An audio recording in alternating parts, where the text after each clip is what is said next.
your support, we're able to provide accurate information about Standing Rock, Line 3, treaty violations, and COVID-19 in our Native communities. Please visit Native Roots Radio Network on Patreon and donate if you can. That's Native Roots Radio Network on Patreon. Pinigigi, and thank you for your support. MNsure is a proud supporter of Native Roots Radio. Looking for health insurance but not sure where to start? MNsure has you covered. You can find discounts, compare private health plans, and see if you qualify for free or low-cost insurance plans. Plus, get help from an expert so you can save on the coverage you need. Enroll online by December 15th for coverage starting January 1st. Get started today at mnsure.org. That's mnsure.org.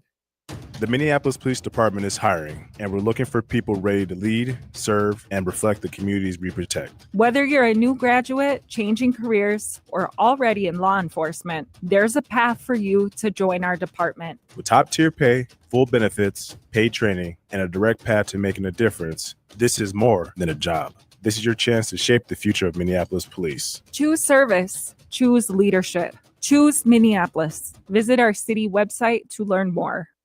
Are you a Metro Transit rider? Join the Free Riders Club and let your voice be heard. Our motto is Transit Voices United, and when you become a member, you'll participate more closely in decision-making, plus earn the opportunity for exclusive merchandise at Metro Transit events. Help improve your transit system. We value your opinion. Join at metrotransit.org/Riders Club and start being rewarded today. That's the Riders Club at metrotransit.org/Riders Club. Discover matrilineal memory by hobby artist Michaela Schaefer, now in view at All My Relations Arts in Minneapolis. This evocative exhibition features paintings, poetry, and installations that explore memory and cultural preservation. Don't miss the Artist Talk with Michaela Schaefer on Saturday, November 15th from 2 to 3:30 p.m. at the gallery. Matrilineal Memory is open through December 13th. Experience art that transforms memory into connections and healing. Details at allmyrelationsarts.org. With your AM 950 weather, I'm Patrick Lilia. Tonight, clearing skies with a low of 41, but Friday, clouds return with a high of 46. The enormous crocodile at Children's Theater Company is getting set to slither on out later this month, so don't miss your chance to see the U.S. debut of Roald Dahl's mischievous tale. You only have until November 23rd to see this wild musical adventure, and tickets are going fast, so get yours today at childrenstheater.org. It's a good day to be indigenous. Get up, stand up. They are going to become more brutal. Because all the hippies were trying to be Indians anyway. They're going to become more repressive because it's a matter of dollars and their illusionary concepts of power. Hey, Victor. We must live in balance with the earth. And also with recent happenings at Wounded Knee. I am awake. Welcome to Native Roots Radio Presents I'm Awake, and I'm your host, Wakanja Hade. Hey, Kadagi, to all my friends and relatives in 4 directions. You are listening to Native Roots Radio Presents I'm Awake, and I'm your host, Robert Pilot. Hey, we discuss local, national, Native news and events, and as you know, Native issues are human issues, and human issues are Native issues. Hey, I want to just wish everybody a happy Native American Heritage Month. We celebrate that year-round here on Native Roots Radio, but we just love what's going on, and I just want to give a quick shout-out to we have a thing happening tonight. Rihanna Yazzie at the Minneapolis Institute of Art is going to be showing her movie Winter Love, and it's free at 6 p.m.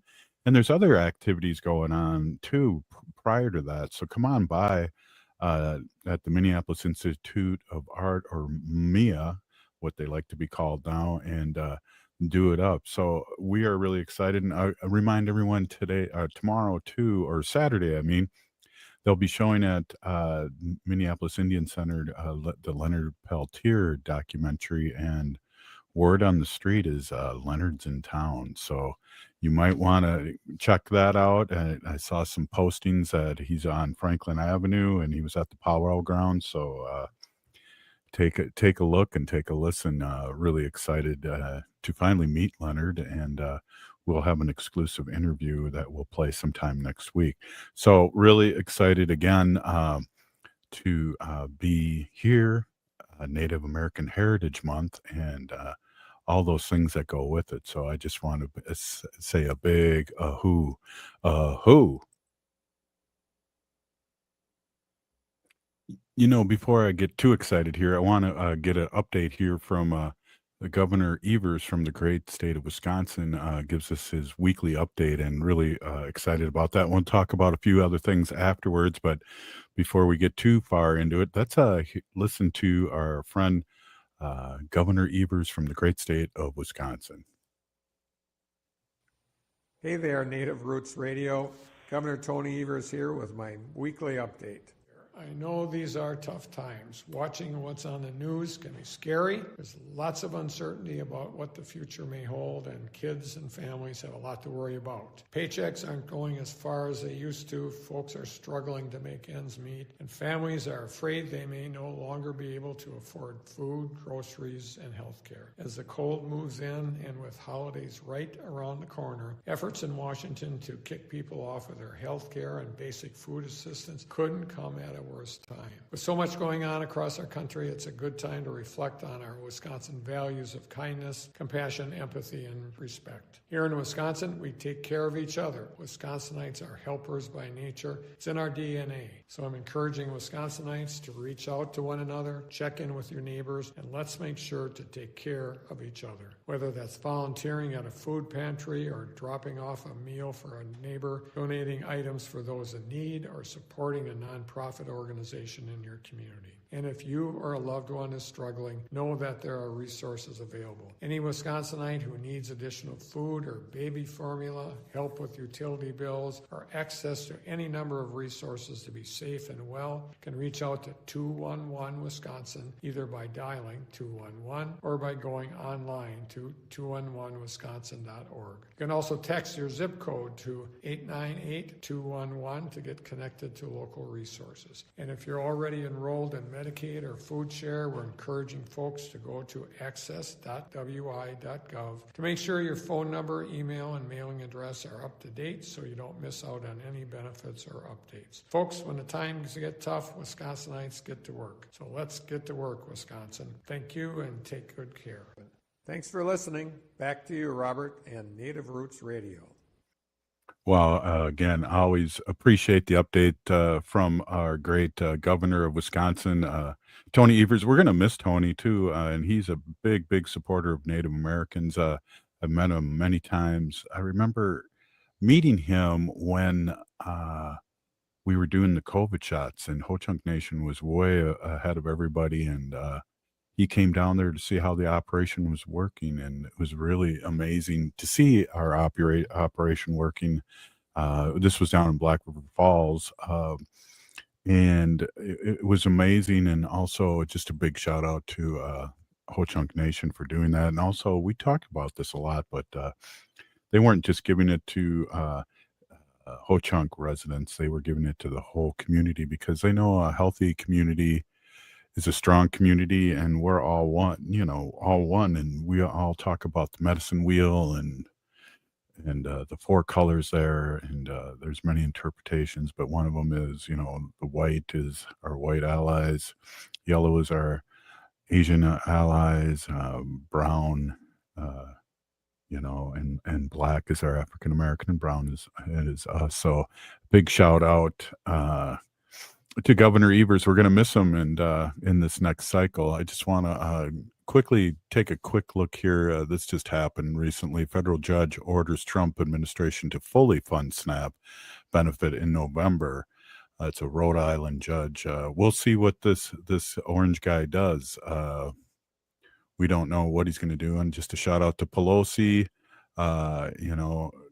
She's retiring at 85. That's a good time to go, but she did a lot of good things for our country, and just a quick shout out to her. And there's again, I just want to remind everyone too, Rihanna Yazzie Winter of Love film is going to be at the Minneapolis Institute of Art tonight, and so be there or be square. I'll be emceeing the Q&A, and it'll be a fun time for all.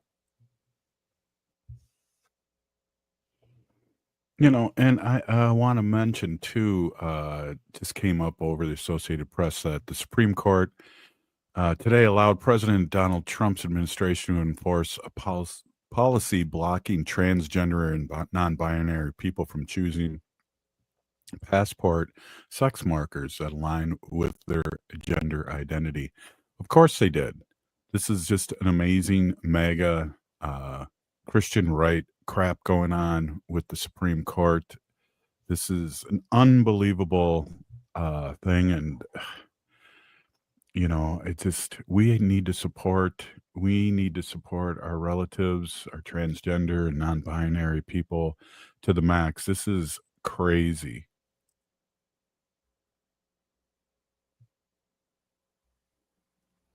So I really love his quote. When you hear me, President Trump, when I say this, to get any of us, you will have to get through all of us. And that's what I want to say about that whole thing with the Supreme Court. This is insane. And again, we are behind the goodness and our people, and this transgender attack is not going to look good and not really follow through. We're going to fight this, and we're going to win.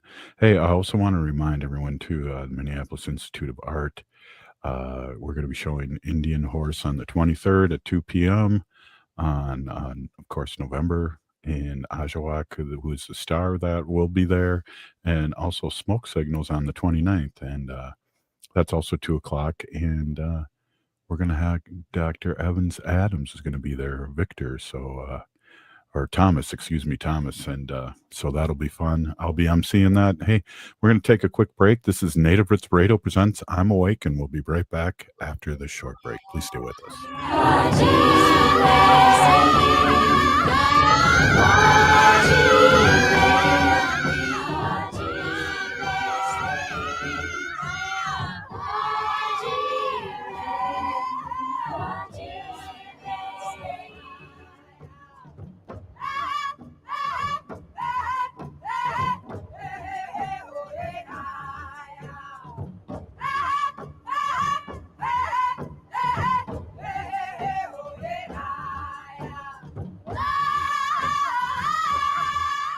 Discover Matrilineal Memory by Hopi artist Michaela Schaefer, now in view at All My Relations Arts in Minneapolis. This evocative exhibition features paintings, poetry, and installations that explore memory and cultural preservation. Don't miss the Artist Talk with Michaela Schaefer on Saturday, November 15th from 2 to 3:30 p.m. at the gallery. Matrilineal Memory is open through December 13th. Experience art that transforms memory into connections and healing. Details at allmyrelationsarts.org.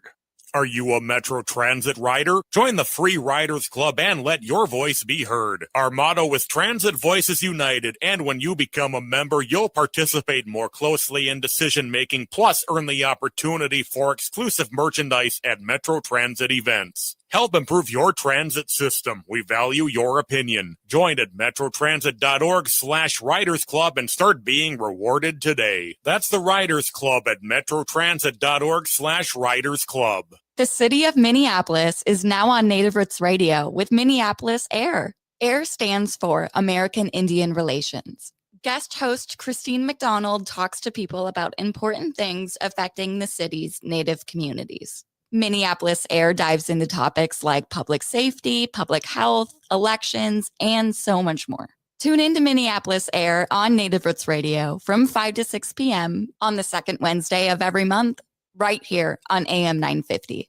MNsure is a proud supporter of Native Roots Radio. Looking for health insurance but not sure where to start? MNsure has you covered. You can find discounts, compare private health plans, and see if you qualify for free or low-cost insurance plans. Plus, get help from an expert so you can save on the coverage you need. Enroll online by December 15th for coverage starting January 1st. Get started today at mnsure.org. That's mnsure.org. Hi, I'm Jane Fonda, and you're listening to Native Roots Radio. And we're back to Native Roots Radio presents I'm Awake, and this is Robert Pilot. Hey, welcome back, everybody. Really a kind of pretty exciting show here. I have some guests that I've never had on the show before, and so I'm really excited, and I'm also nervous. So I'm going to have them introduce themselves, and I really appreciate it. And we got a lot of really interesting things to talk about here in the next couple minutes. Welcome. Do you mind introducing yourself and talking about what we are about to talk about? Absolutely. Thank you so much, Robert, for having us here. Hi, everybody. My name's Yeti Bay Evans.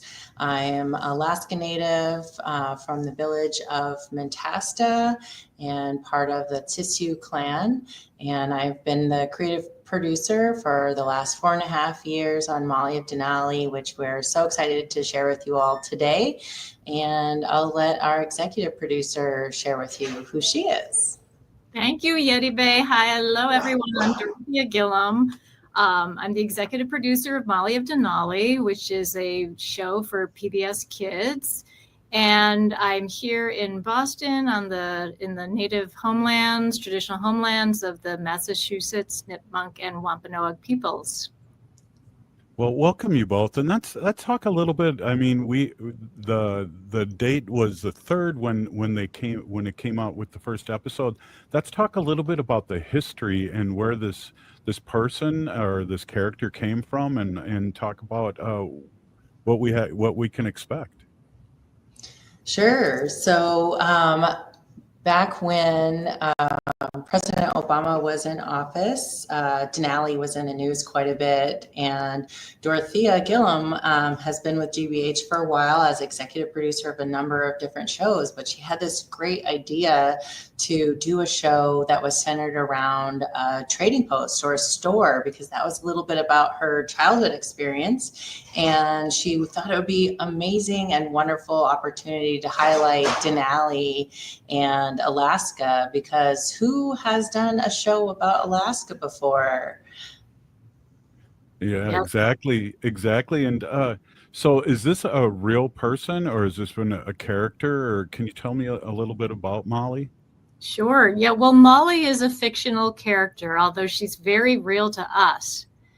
And Molly was developed with a lot of love and input from, we were working with at the time 4 members, our Alaska Native Advisory Group, and together we developed Molly's character, her parents, her friends, the village where she lives, and also worked on the pilot together. And those advisors, many of whom continue to work with us. There are Culture Trust, and we have now, Molly has been in 5 seasons, and really proud to say that over 100 Alaska Native and Indigenous people have worked on Molly in one form or another as writers, advisors, musicians, producers like Yeti Bay, and voiceover artists. Wow, that's exciting. So it's been on 5 seasons, and this is the next season right now that's just starting? Yes, it's the epic adventure that premiered yesterday is 5 episodes, and we call it season 5, but really it's its own season, and but it's just 5 episodes, and we can share a little bit more about it if you'd like.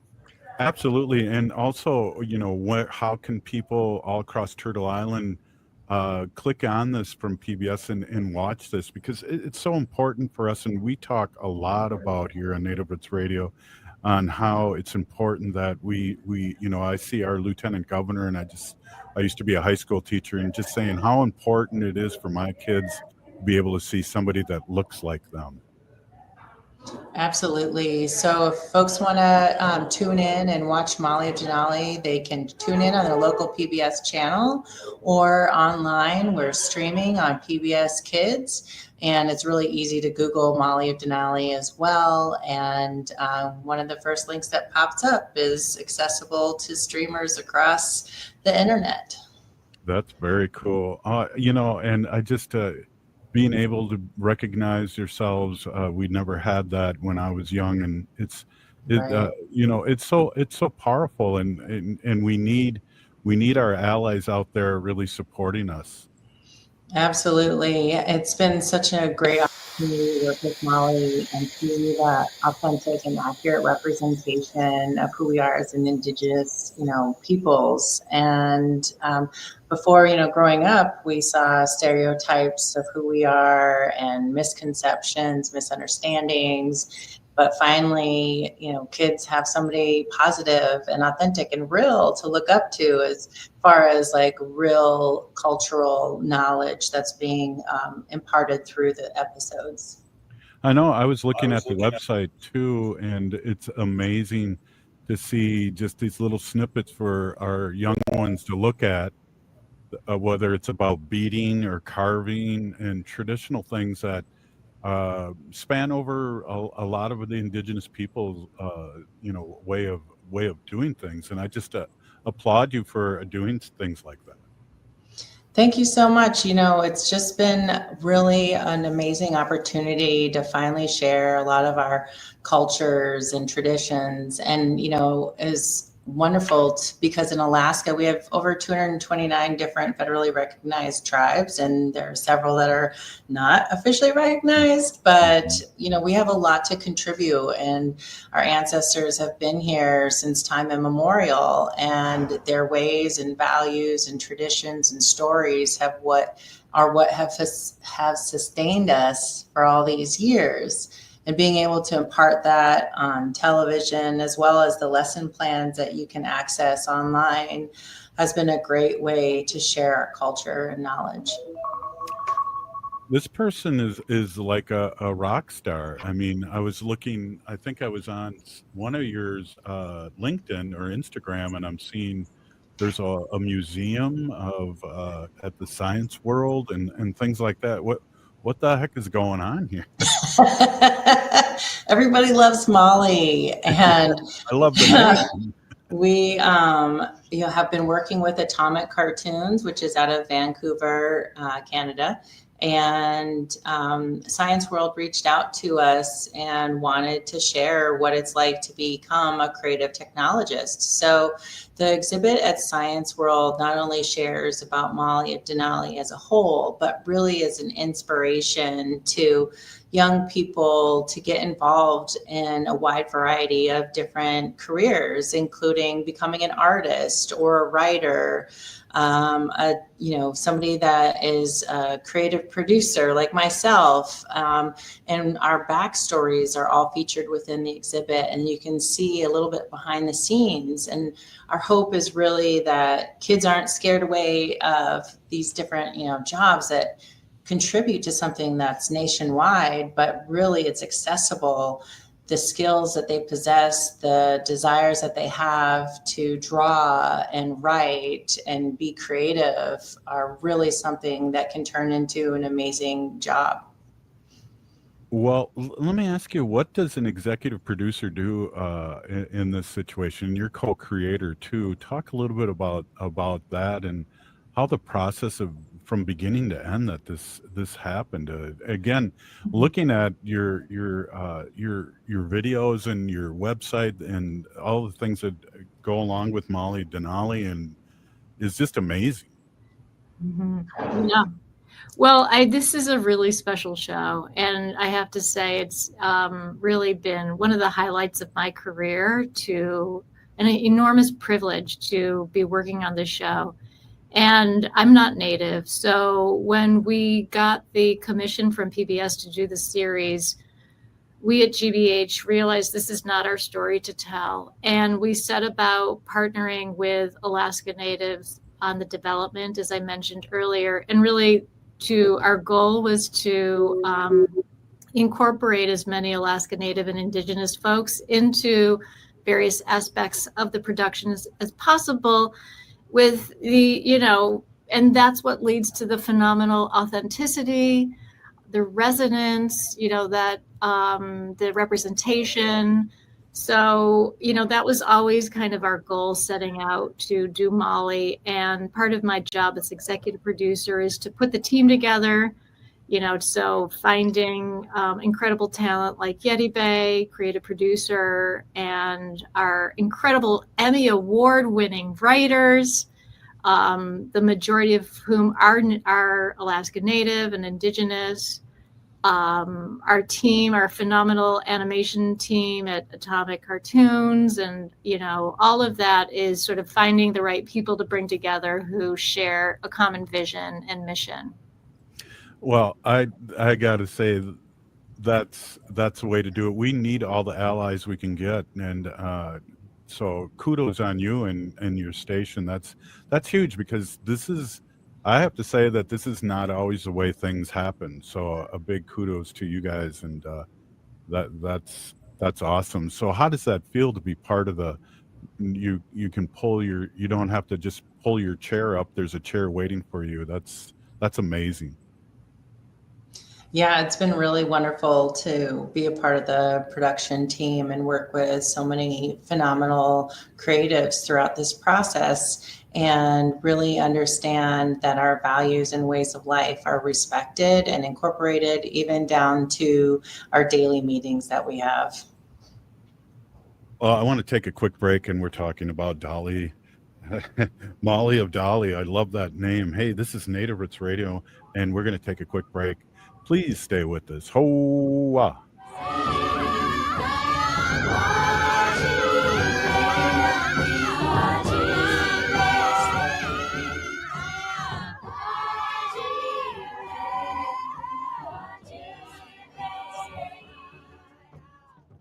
Discover matrilineal memory by hobby artist Michaela Schaefer, now in view at All My Relations Arts in Minneapolis. This evocative exhibition features paintings, poetry, and installations that explore memory and cultural preservation. Don't miss Artist Talk with Michaela Schaefer on Saturday, November 15th from 2 to 3:30 p.m. at the gallery. Matrilineal Memory is open through December 13th. Experience art that transforms memory into connections and healing. Details at allmyrelationsarts.org.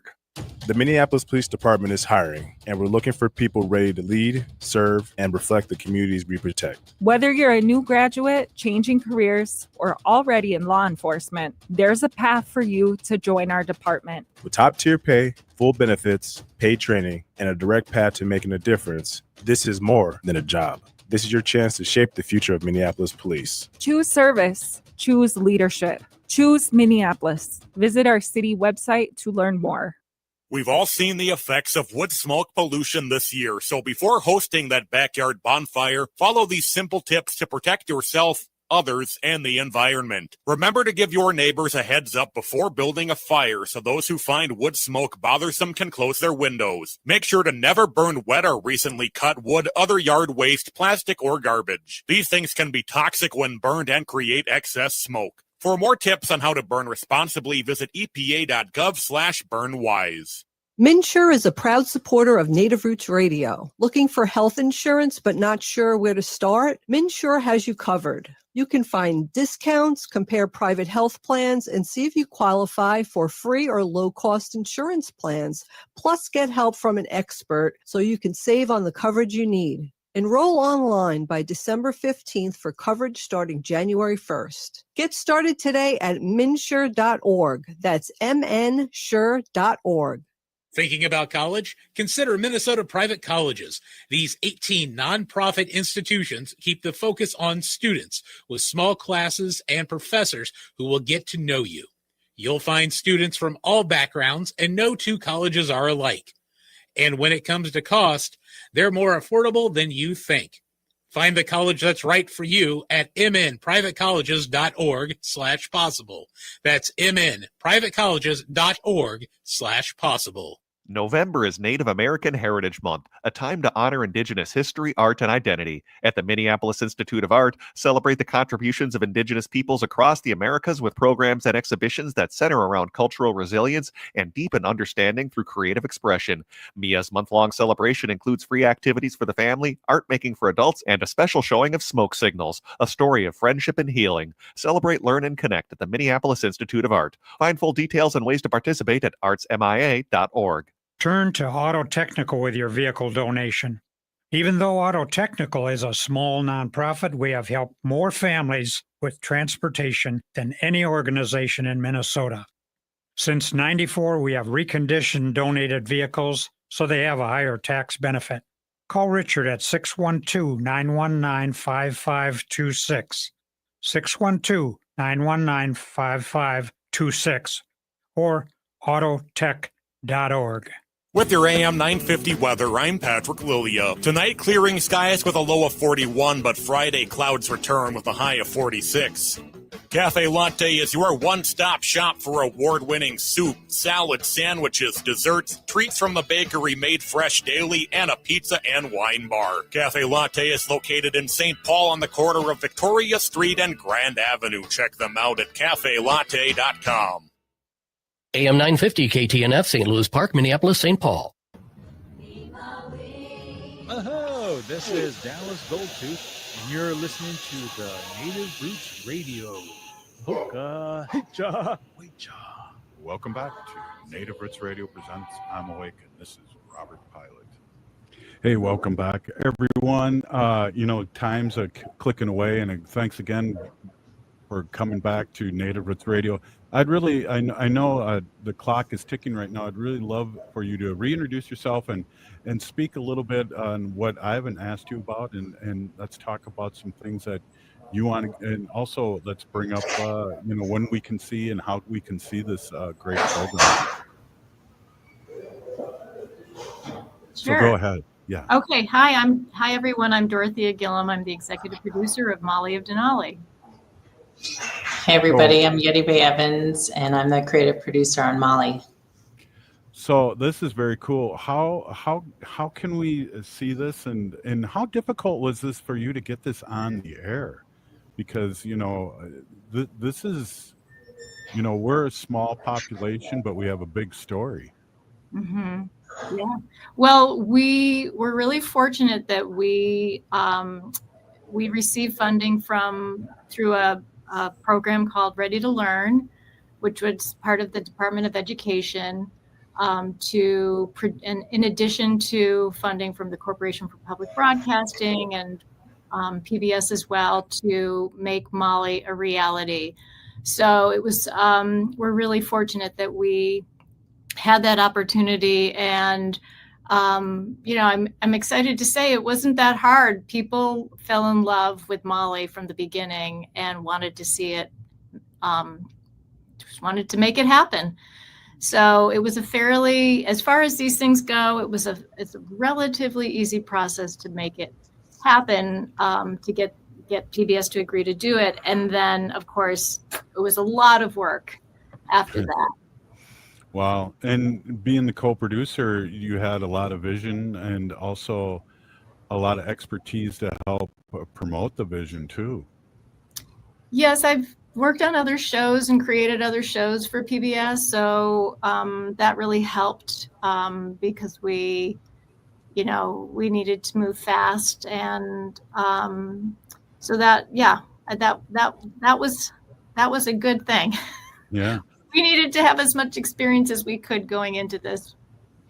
Well, it's exciting that you can do this, and I know our local PBS stations needs as much support as possible with the way funding is going down, and I think it's really important to talk a little bit about that and how you fund things, and people, all these kind of programs that you wouldn't see normally on all these streaming and broadcast stations. Yeah, thank you for bringing that up, because it's a really important point that Molly of Denali would not be, could only be made for PBS. It wouldn't be a kind of show that you would see on Netflix or Disney.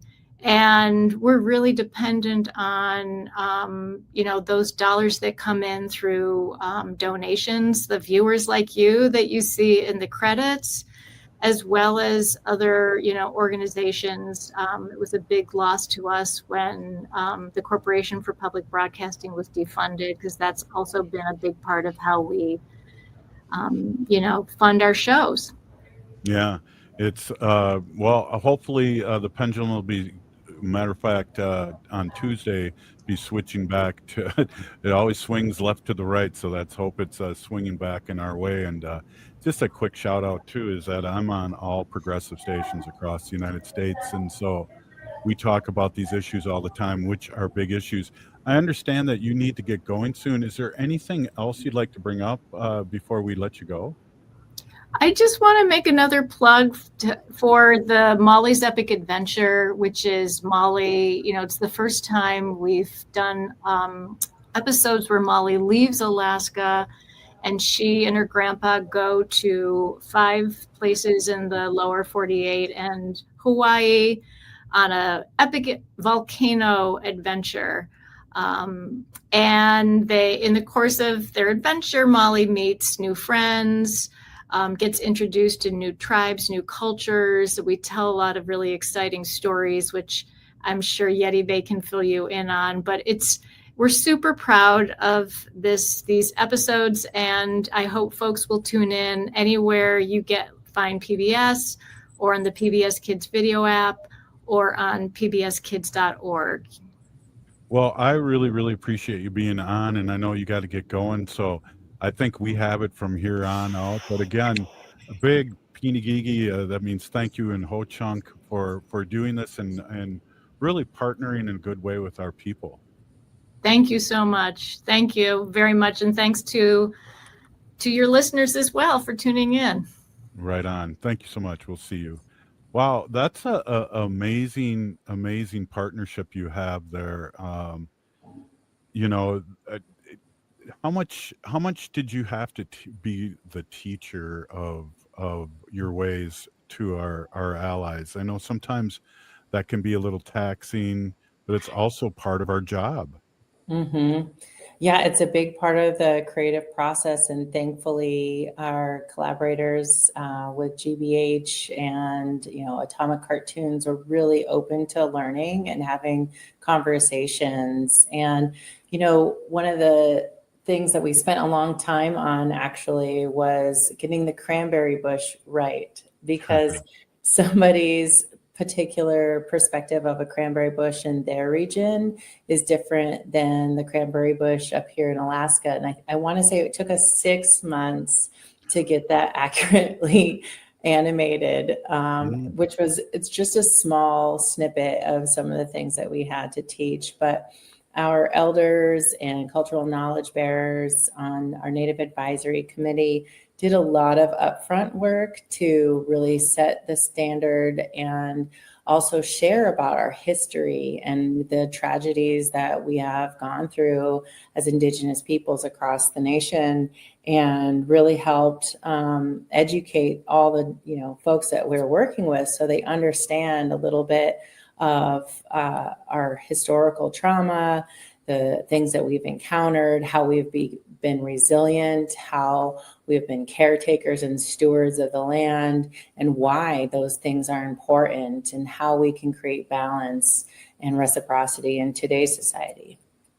Yeah, that's a big thing, especially with the way education is now. And again, that's a big shout out to PBS, because they're telling the true story and having that kind of narrative and feeling and knowledge to the people that you're working with is huge, because they're open to learning about that. And I'm from the days of Columbus sailed the ocean blue in 1492. Right. You learn that in first grade, and the reality of who that person was has really been amplified, I don't think, until the last 15-20 years, really. Yeah, it's been amazing to see how our curriculum has been able to be changed to reflect the full perspective of people that are originators from America. And, one of the very first episode of Molly is called Grandpa's Drum, and it actually shares about the boarding school experience of Molly's grandfather. And it's a very powerful way to share about, the trauma that boarding schools have, impacted on many different people, and how people are healing from that today. And it was, we really felt like with this Epic Adventure series that sharing this opportunity to share about our Alaska Native cultures was something that we could give to other tribes. And we only have funding for so many episodes, but and you have to do it in a very methodical way that makes sense to the series. And so that's why we've taken on, the 5 different opportunities and reached out to tribes and worked with tribal councils and advisors to make sure that we're accurately representing who they are and what their cultures and beliefs are. Yeah, and you can bet your bottom dollar that people are paying attention to that, and that's good, and that's something new because we run into from the 50s and 60s natives that are Italian running around with wigs and having our own story, having our own story and telling our story, whether it's a little different from each nation, it's recognized. And I know a lot about the nations here in the Midwest just because they're our neighbors, and not that it's right or wrong, but we always look at the similarities. Mm-hmm. Exactly. Yeah, it's amazing to have been able to work with a multitude of different Indigenous advisors across the nation and see a lot of those similarities down to our cultural values and belief systems, and even some of the things that we hold sacred and near and dear to our hearts. I definitely learned a lot from different tribes and what their traditional stories are, which was an amazing opportunity to hear and learn about, and then animate in a very special way. Our animators took that on as, an opportunity to showcase different tribes in a very special way. So you'll see in each episode a different animation style when we're talking about the traditional stories, because we believe that every tribe deserves that individualized respect. Absolutely. Hey, we only got a couple minutes left, and as you probably have realized by just dealing with me a little bit, I got a good memory, but it's short. If you can just, if you can just give how people can watch this series and catch up, and the website and all those things, that would be really great, because I'm sure people are listening in the car or whatever, going, "What are they talking about?" So that's that are just jumping on. So that's to remind everyone how people can watch the series and what the series is called and how, and this is just amazing and important. Absolutely. Thank you so much. Yes, folks can watch Molly of Denali on pbskids.org. They can Google us online and find Molly of Denali supported on YouTube, as well as your local PBS station. So make sure you continue to support your local PBS stations by watching, tuning in, and if you're able to donate as well. Yeah, a cup of coffee a month would be great. Yes. I mean, just think of that. If you go to one of those high-end coffee stores, I'm still doing Folgers because it's magically delicious. But oh no, that was the cereal. Hey, thanks so much for coming on, and I hope to see you again. This is Native Roots Radio, and we're talking about Molly of Denali. I love that name. Hey, thanks again for coming on. Thank you, Robert. Have a wonderful day. We'll talk to you soon. Hey, this is Native Roots Radio. Up next, we're going to talk about our sacred animals. This is Native Roots Radio. Hoa.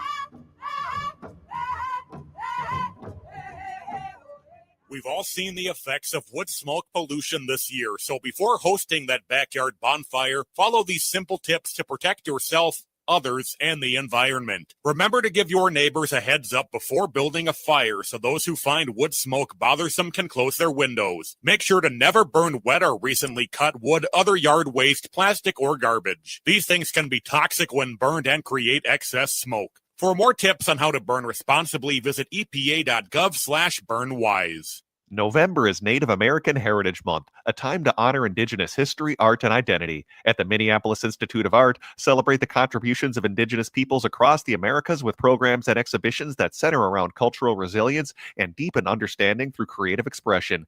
MIA's month-long celebration includes free activities for the family, art making for adults, and a special showing of Smoke Signals, a story of friendship and healing. Celebrate, learn, and connect at the Minneapolis Institute of Art. Find full details and ways to participate at artsmia.org. The Minneapolis Police Department is hiring, and we're looking for people ready to lead, serve, and reflect the communities we protect. Whether you're a new graduate, changing careers, or already in law enforcement, there's a path for you to join our department. With top-tier pay, full benefits, paid training, and a direct path to making a difference, this is more than a job. This is your chance to shape the future of Minneapolis police. Choose service. Choose leadership. Choose Minneapolis. Visit our city website to learn more. Are you a Metro Transit rider? Join the Free Riders Club and let your voice be heard. Our motto is Transit Voices United, and when you become a member, you'll participate more closely in decision-making, plus earn the opportunity for exclusive merchandise at Metro Transit events. Help improve your transit system. We value your opinion. Join at metrotransit.org/Riders Club and start being rewarded today. That's the Riders Club at metrotransit.org/Riders Club.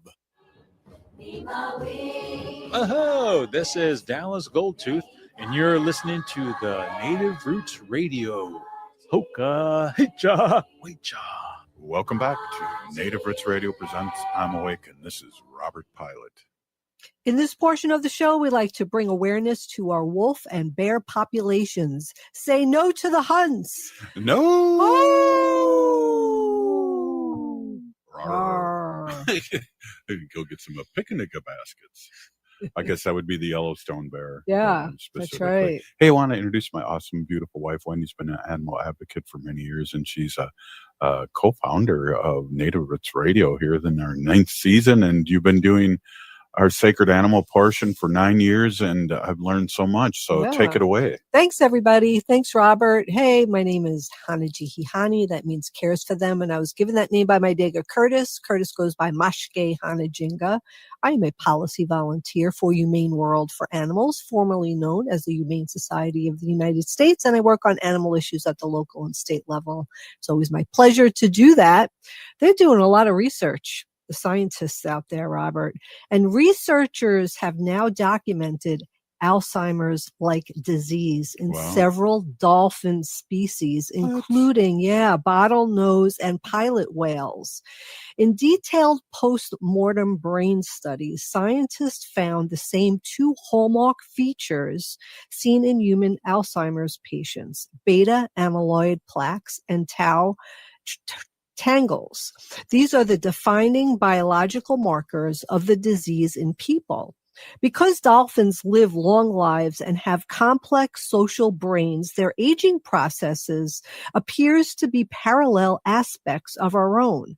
One emerging theory is that older, cognitively impaired dolphins may become disoriented and inadvertently lead their pod towards shore, which could help explain certain mass strandings that have puzzled marine biologists for decades, right? The scientists have found like all these pods of dolphins washed up on the shore, and this may be one of the reasons why. The findings also raise broader questions. Is this a naturally occurring condition of advanced intelligence and longevity, or are ocean pollutants such as mercury and industrial toxins accelerating neural decline in marine mammals? Either way, it suggests that Alzheimer's may not be uniquely human. It may be vulnerability shared by large brain, socially sophisticated mammals, and it offers scientists an unexpected new window into how neurodegeneration begins and processes. Wow. Wendy, yeah. So what they're going to We used to talk about dogs that might have it too. Yeah, they talk about doggy dementia. Right. You know, so yeah, so what they're doing is when they find these pods of dolphins washed up, the leader of the pack, if it has Alzheimer's, they're looking at the brain and it's showing the, biomarkers that are found in humans. Wow. So yeah, we'll see what happens. I mean, the studies could help find ways that could help humans also, so we'll have to figure out what's going on, but it is sad. My own personal theory is that I'm sure it's toxins that's causing the problems. What did they say? Mercury. Yeah. And remember, as human beings, we used to put mercury in our fillings. Yes. Oh my gosh. You remember that? Yes. I mean, I don't think I had any. I don't have any either. I have some old fillings that need to be replaced, but I'd leave the cabinets open just to exactly. get you to get mad at me. But I forget sometimes. I know. I forget, Wendy. Well, that's a sad story, but I have 4 stories that talk about animals finally getting to live free after many, many years of captivity. And I hope I have enough time to talk about all of them. And if not, I'll just bring them back on another show. So this is from World Animal News. In a groundbreaking move for animal welfare, Nova Scotia has officially approved Canada's first ever seaside whale sanctuary, marking a major victory in the fight to end captivity of marine mammals. The sanctuary, to be established in Port Hilford Bay, will provide beluga whales with a permanent, peaceful home in a natural ocean environment, far from the concrete tanks that they have been held captive in for years.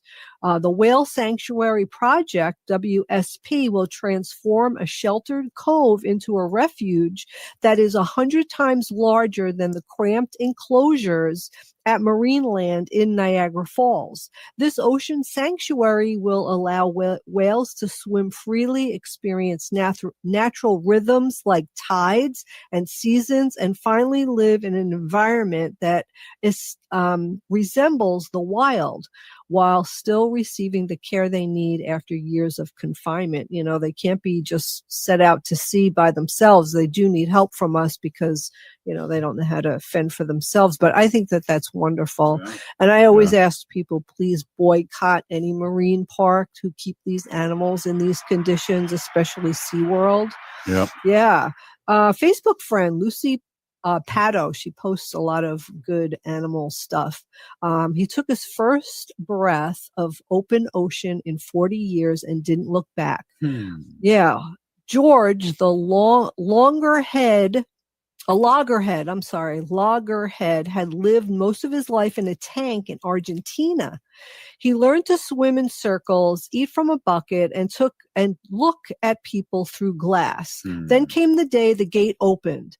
On April 11th, 2025, a boat carried him 15 nautical miles off Mar del Plata. Hands steadied his shell.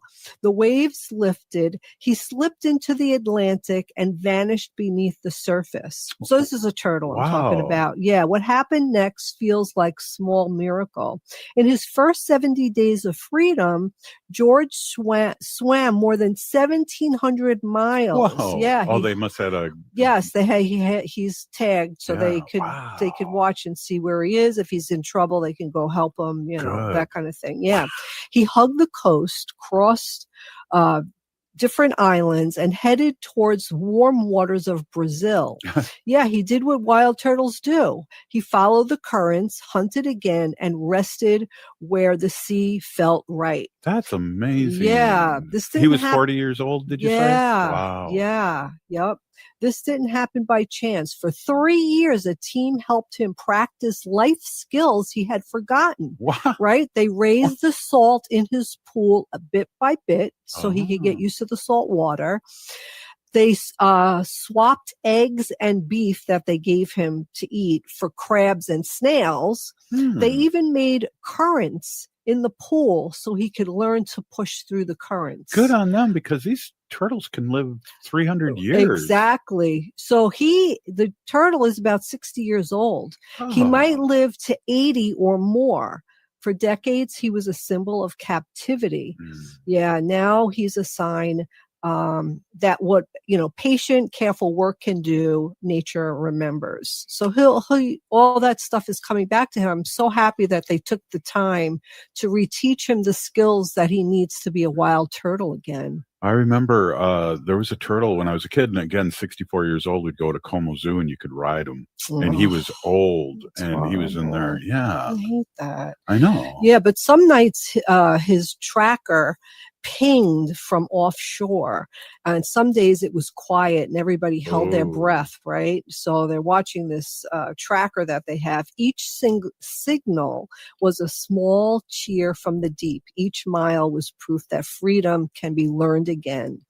Yeah, here's to the people really who stood by him, and here's to George still swimming. So it's really, really unbelievable. I'm really, really happy about that. And I'm really happy that, people are recognizing that these animals are sentient beings. They belong to be in the wild. They're not on Earth for us and for our entertainment, that they're here for their own fruition and to live their own lives. Wow, great report. That was a great report. I love hearing stuff. And good on the humans for helping out other people. Good on the humans, yes. Hey, this has been Native Roots Radio. We'll see you tomorrow. If you're still here, we are the 7th generation. Free these turtles. And all the captive animals. We'll see you tomorrow. Are you a Metro Transit rider? Join